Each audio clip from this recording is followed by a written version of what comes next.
Hello दोस्तों, स्वागत है आप लोग को हमारे YouTube channel Mithilesh study GK में। तो आज की वीडियो में दोस्तों हम पढ़ने वाले हैं बायोलॉजी के भाग श्वसन तंत्र के टॉप 50 जीके क्वेश्चन। क्या दोस्तों, बायोलॉजी के भाग है ये श्वसन तंत्र, जैसे टॉपिक है श्वसन तंत्र, जिसके हम लोग इससे श्वसन तंत्र से relative top 50 GK question MCQ इस वीडियो में कवर करने वाले हैं।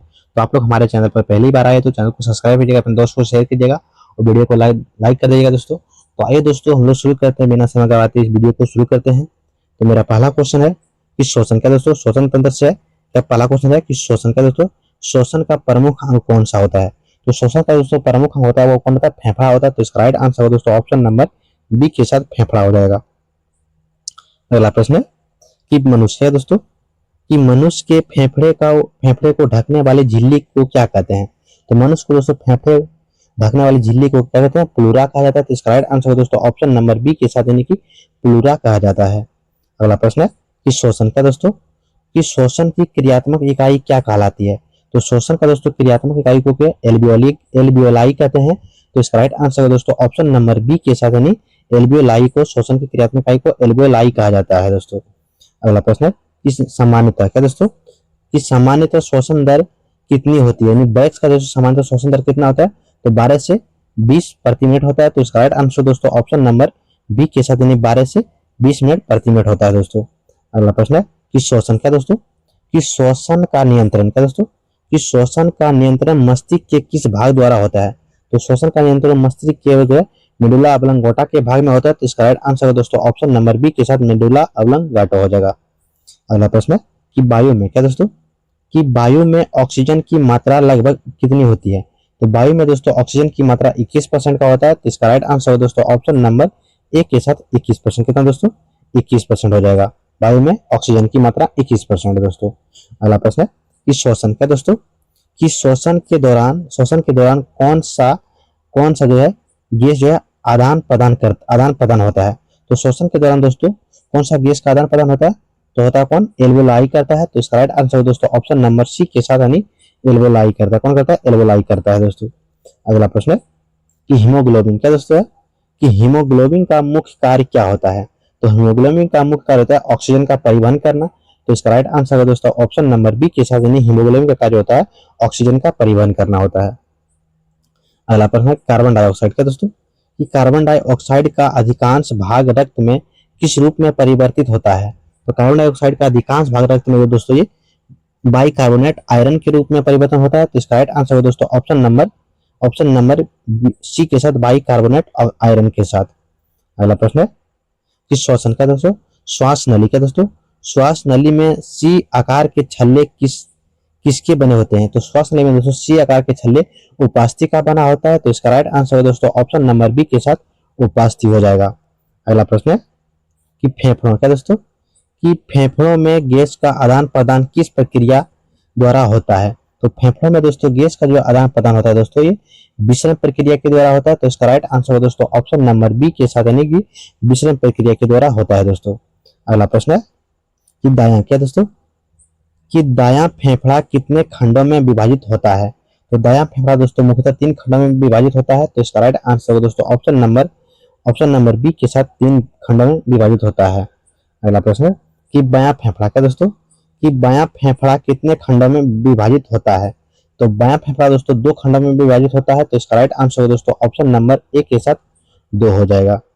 अगला प्रश्न है कि फेफड़ों में, क्या दोस्तों कि फेफड़ों में प्रवेश करने वाली मुख्यतः श्वास नली को क्या कहते हैं। तो फेफड़ों में प्रवेश करने वाली मुख्यतः श्वास नली को ब्रोंकाई कहते हैं, ब्रोंकस कहते हैं। तो इसका राइट आंसर है दोस्तों ऑप्शन नंबर बी के साथ, यानी कि ब्रोंकस कहते हैं। अगला प्रश्न है कि सामान्य अवस्था में, क्या दोस्तों कि सामान्य अवस्था में श्वसन के समय कौन सी मांसपेशियां सबसे अधिक कार्य करती है। तो सामान्य अवस्था में जो श्वसन के दौरान जो है ये डायफ्राम जो है सबसे अधिक कार्य करता है। तो इसका राइट आंसर है दोस्तों ऑप्शन नंबर बी के साथ दोस्तों डायफ्राम। अगला प्रश्न है कि श्वास लेने के लिए, क्या दोस्तों श्वास लेने की क्रिया को क्या कहते हैं। तो श्वास लेने की क्रिया को कहते हैं दोस्तों प्रेरण कहते हैं। तो इसका राइट आंसर दोस्तों ऑप्शन नंबर सी के साथ दोस्तों प्रेरण कहा जाता है। श्वास लेने की क्रिया को जो है प्रेरण कहा जाता है। अगला प्रश्न है कि श्वास छोड़ने की, क्या दोस्तों कि श्वास छोड़ने की क्रिया क्या कहलाती है। तो श्वास छोड़ने की क्रिया जो कहलाती है दोस्तों उच्छ्वास कहते हैं। तो इसका राइट आंसर दोस्तों ऑप्शन नंबर सी के साथ दोस्तों उच्छ्वास। अगला प्रश्न है कि रक्त क्या दोस्तों, कि रक्त का कौन सा घटक ऑक्सीजन वहन करता है। तो रक्त का दोस्तों ये लाल रक्त यानी कि आरबीसी का ऑक्सीजन का वहन घटक करता है। तो इसका राइट आंसर है दोस्तों ऑप्शन नंबर सी के साथ दोस्तों, कि आरबीसी यानी लाल रक्त कणिका जो है करता है दोस्तों। अगला प्रश्न है कि हीमोग्लोबिन क्या दोस्तों, कि हीमोग्लोबिन में कौन सी धातु होती है। तो हीमोग्लोबिन में दोस्तों लोहा धातु होता है। तो इसका राइट आंसर है दोस्तों ऑप्शन नंबर बी के साथ लोहा हो जाएगा। अगला प्रश्न है कि श्वसन क्या दोस्तों, श्वसन वर्णक क्या दोस्तों, श्वसन वर्णक कौन सा होता है। तो श्वसन वर्णक जो होता है दोस्तों कौन सा, तो हीमोग्लोबिन होता है। तो इसका राइट आंसर होगा दोस्तों, सॉरी, जो श्वसन वर्णक का दोस्तों ये कौन सा हीमोग्लोबिन ही होता है। तो इसका राइट आंसर दोस्तों ऑप्शन नंबर बी के साथ दोस्तों हीमोग्लोबिन होता है श्वसन वर्णक में। अगला प्रश्न है कि फेफड़ों क्या दोस्तों, कि फेफड़ों की सबसे छोटी वायु नलिकाएं कहलाती है क्या। तो फेफड़ों की दोस्तों सबसे छोटी वायु नलिका जो कहलाती है ब्रोंकियोल कहते हैं। तो इसका राइट आंसर होगा दोस्तों ऑप्शन नंबर बी के साथ ब्रोंकियोल कहते हैं। अगला प्रश्न कि एच के लिए एल्वियोलाई क्या दोस्तों, एल्वियोलाई की दीवार कैसी होती है। तो एल्वियोलाई की दीवार दोस्तों कैसी होती है, एल्वियोलाई की दीवार दोस्तों एक कोशिका मोटी होती है। तो इसका राइट आंसर होगा दोस्तों ऑप्शन नंबर सी के साथ एक कोशिका मोटी होती है एल्वियोलाई की दीवार दोस्तों। अगला प्रश्न कि शरीर में क्या दोस्तों, कि शरीर में सबसे अधिक CO2 कहाँ बनती है। तो शरीर में सबसे अधिक CO2 दोस्तों कोशिकाओं में बनती है। तो इसका राइट आंसर होगा दोस्तों ऑप्शन नंबर बी के साथ कोशिकाओं में CO2 जो है सर्वाधिक बनता है। अगला प्रश्न है कि फेफड़ों में क्या दोस्तों, अगला प्रश्न है कि फेफड़ों में ऑक्सीजन रक्त जो है रक्त में किस कारण प्रवेश करती है। तो फेफड़ों में ऑक्सीजन रक्त जो है किस कारण से जो पहुंचती है दोस्तों, तो सांद्रता पर्णता के कारण जो पहुंचती है। तो इसका राइट आंसर दोस्तों ऑप्शन नंबर सी के साथ सांद्रता पर्णता के कारण जो पहुंचती है दोस्तों। अगला प्रश्न है कि मनुष्य में क्या दोस्तों, कि मनुष्य में श्वसन का प्रमुख उद्देश्य क्या है। तो मनुष्य में दोस्तों श्वसन का जो प्रमुख उद्देश्य है एटीपी का ऊर्जा का यानी कि निर्माण करना, यानी कि एटीपी ऊर्जा का निर्माण करना। तो इसका राइट आंसर दोस्तों ऑप्शन नंबर बी के साथ एटीपी ऊर्जा का निर्माण करना दोस्तों। अगला प्रश्न है कोशिका श्वसन क्या दोस्तों, अगला प्रश्न है कि कोशिकीय श्वसन मुख्यतः कहाँ होती है। तो कोशिकीय श्वसन दोस्तों मुख्यतः ये माइटोकॉन्ड्रिया में होता है। तो इसका राइट आंसर दोस्तों ऑप्शन नंबर बी के साथ दोस्तों माइटोकॉन्ड्रिया हो जाएगा। अगला प्रश्न है कि वायवीय क्या दोस्तों, अवायवीय सॉरी क्या दोस्तों, अवायवीय श्वसन में मुख्यतः उत्पाद क्या होता है। तो अवायवीय श्वसन में मुख्यतः उत्पाद के रूप में जो होता है दोस्तों ये क्या होता है, तो लैक्टिक अम्ल होता है। तो इसका राइट आंसर दोस्तों ऑप्शन नंबर बी के साथ यानी कि लैक्टिक अम्ल हो जाएगा। अगला प्रश्न है कि मानवीय क्या दोस्तों, क्या दोस्तों वायवीय श्वसन में अंतिम क्या दोस्तों, वायवीय श्वसन में अंतिम इलेक्ट्रॉन ग्राही होता है।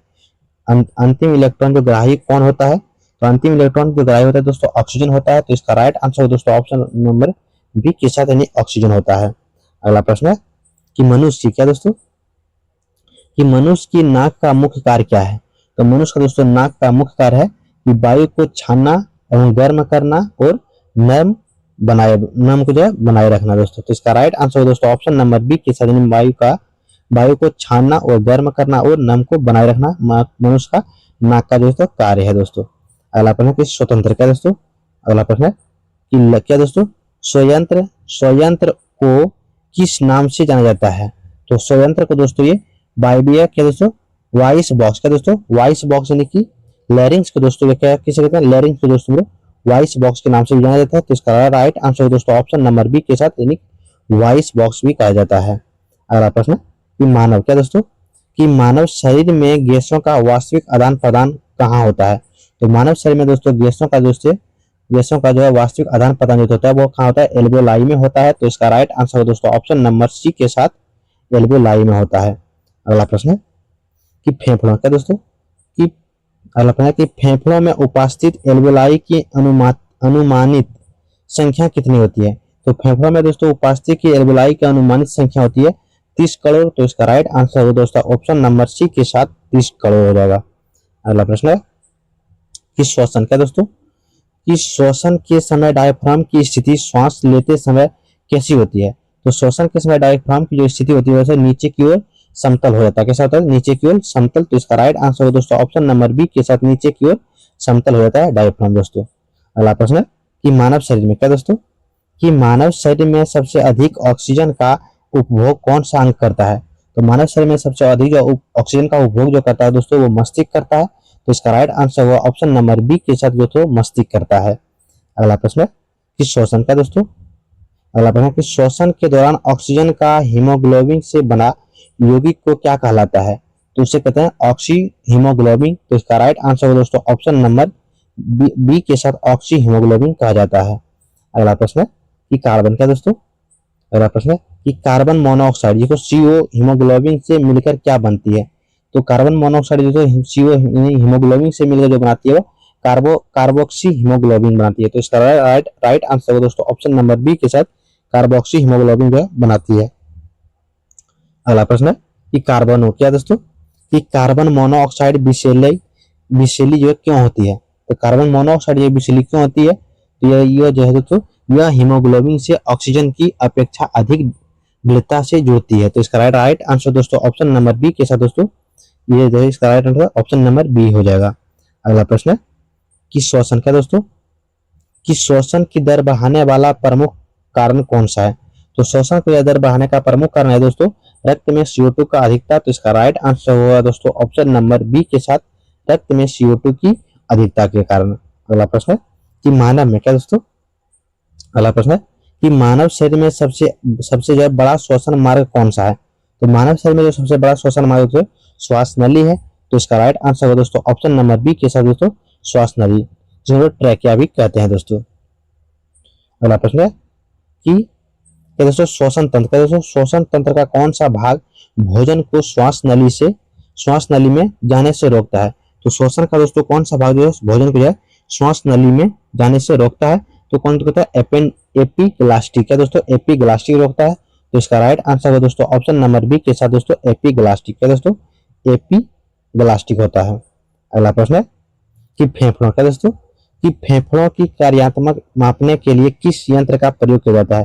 तो फेफड़ों का दोस्तों कार्यात्मक मापने के लिए स्पाइरोमीटर का प्रयोग किया जाता है। तो इसका राइट आंसर दोस्तों ऑप्शन नंबर बी के साथ स्पाइरोमीटर का जो प्रयोग किया जाता है। अगला प्रश्न कि श्वसन क्या दोस्तों? कि श्वसन के दौरान सबसे अधिक एटीपी किस प्रक्रिया में बनती है? तो श्वसन के दौरान सबसे अधिक जो एटीपी बनता है दोस्तों इलेक्ट्रॉन परिवर्तन तंत्र यानी ETS के दौरान जो बनता है। तो इसका राइट आंसर है दोस्तों ऑप्शन नंबर सी के साथ इलेक्ट्रॉन परिवहन तंत्र के दौरान बनता है दोस्तों। अगला प्रश्न है कि फेफड़ों का क्या दोस्तों? कि फेफड़ों का pH संतुलन बनाए रखने में मुख्यतः भूमिका किस गैस की होती है? तो फेफड़ों में दोस्तों pH बनाए रखने के मुख्य संतुलन जो होती है दोस्तों इसका तो कार्बन डाइऑक्साइड का। तो इसका राइट आंसर होगा ऑप्शन नंबर सी के साथ कार्बन डाइऑक्साइड हो जाएगा। अगला प्रश्न है कि रक्त में क्या दोस्तों? कि रक्त में ऑक्सीजन का सामान्य संतृप्त रक्त यानी कि SpO2 कितना माना जाता है? कितना माना जाता है दोस्तों? कि कितना? तो 95 से 100% माना जाता है। तो इसका राइट आंसर दोस्तों ऑप्शन नंबर सी के साथ दोस्तों 95 से 100% माना जाता है। अगला प्रश्न है कि मानव शरीर में क्या दोस्तों? कि मानव शरीर में कृत्रिम श्वसन की सबसे सामान्य विधि कौन सी है? तो कौन सी सबसे सामान्य विधि है? माउथ टू माउथ विधि। क्या दोस्तों? Mouth to mouth Vidhi.